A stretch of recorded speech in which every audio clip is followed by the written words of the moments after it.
Hello అందరికీ welcome back to last diaries. ఈరోజు మనం నాటుకోడి కూర ఎలా ప్రిపేర్ చేసుకోవాలో చూసేద్దాం. మీ అందరికీ తెలుసు కదా, నాటుకోడి ఉడకడానికి మనకి కొద్దిగా టైం అయితే పడుతుంది. సో కుక్కర్లో పెడితే ఏంటి అంటే అంత టేస్ట్గా అయితే రాదు కదా. సో అది కొంచెం మనకి త్వరగా ఉడకాలి అంటే నేను మీకు ఒక చిన్న టిప్ చెప్తాను, వీడియో ఎండ్ వరకు చూసేయండి. సో ముందుగా మనం తీసుకున్న నాటుకోడిని కట్ చేయించుకొని బాగా క్లీన్ చేసుకోవాలి. ఒక 2-3 సార్లు అయితే వాష్ చేసుకోవాలి చికెన్ పీసెస్ అన్నీ కూడా. ప్రాసెస్ వచ్చేసి చాలా సింపుల్ అండ్ క్విక్ ప్రాసెస్ అనమాట. టేస్ట్ అలానే టేస్ట్ బాగుంటుందేమో అనుకోకండి, టేస్ట్ కూడా చాలా బాగుంటుంది. ఇప్పుడు మనం కట్ చేసుకున్న చికెన్ పీసెస్ ఏవైతే ఉన్నాయో అందులో ఫస్ట్ మన కర్రీకి సరిపడా ఉప్పు వేసేసుకోవాలి. ఉప్పు, పసుపు, కారం, అల్లం వెల్లుల్లి పేస్ట్, ఆయిల్, ఇవన్నీ మనం ఏవైతే ఇందులో వేస్తున్నామో అవన్నీ కూడా కర్రీకి సరిపడా ముందే వేసేస్తున్నాం అనమాట. తర్వాత మనం ఒకవేళ టేస్ట్ చూసి ఏదైనా సరిపోలేదు అనిపిస్తే ఉప్పు, కారం అప్పుడు మళ్ళీ కొద్దిగా వేసుకోవచ్చు. సో ఇందులో మనం అన్నీ వేసేస్తాం, కర్రీలో వేయాల్సినవన్నీ ఉప్పు, పసుపు, కారం, అల్లం వెల్లుల్లి పేస్ట్, ఆయిల్ కూడా వేసేసాము. మళ్ళీ కర్రీకి తర్వాత ఒక 2-3 స్పూన్స్ అయితే సరిపోతుంది. సో ఇవన్నీ వేసి కలిపిన తర్వాత ఒక 15 మినిట్స్ పాటు పక్కన పెట్టుకోవాలి. సో నాటుకోడి కూర అంటే ఇష్టపడని వాళ్ళు ఎవరుంటారు చెప్పండి.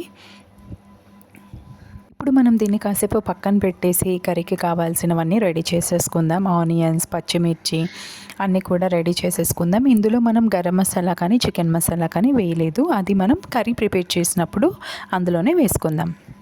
సో దీనికి కాంబినేషన్గా మనం ఆ బిర్యానీ అయితే ప్రిపేర్ చేసుకుంటున్నాం, వెజ్ బిర్యానీ. సో ఉప్పు, కారం ఇవన్నీ కూడా బాగా కలిసేటట్టు మిక్స్ చేసుకోవాలన్నమాట. బాగా కలిసేటట్టు మిక్స్ చేసుకొని పక్కన పెడితే ఏంటంటే ఆ పీసెస్కి అవి బాగా పట్టి టేస్ట్ అనేది బాగా వస్తుంది. జనరల్గా నాటుకోడి కుక్కర్లో పెడితే ఏంటి అంటే మనకి ఇంత టేస్ట్ రాదనమాట.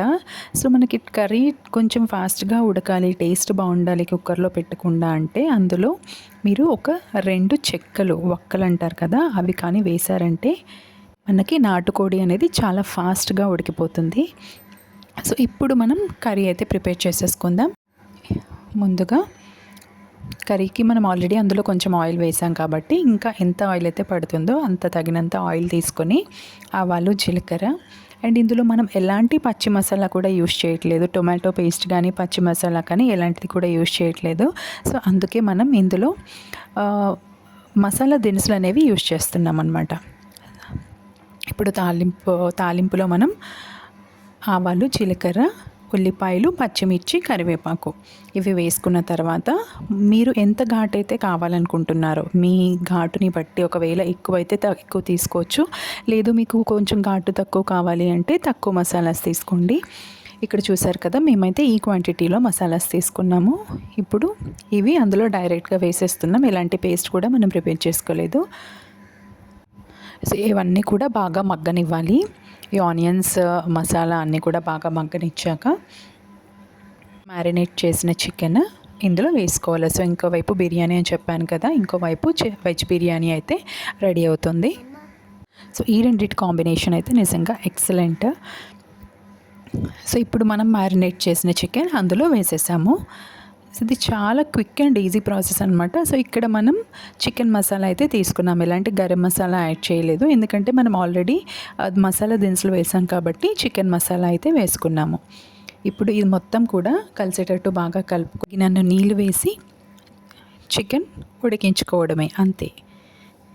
సరే, ఎంత కలర్ఫుల్గా వచ్చిందో. టేస్టీ నాటుకోడి కూర ready. Please like the video.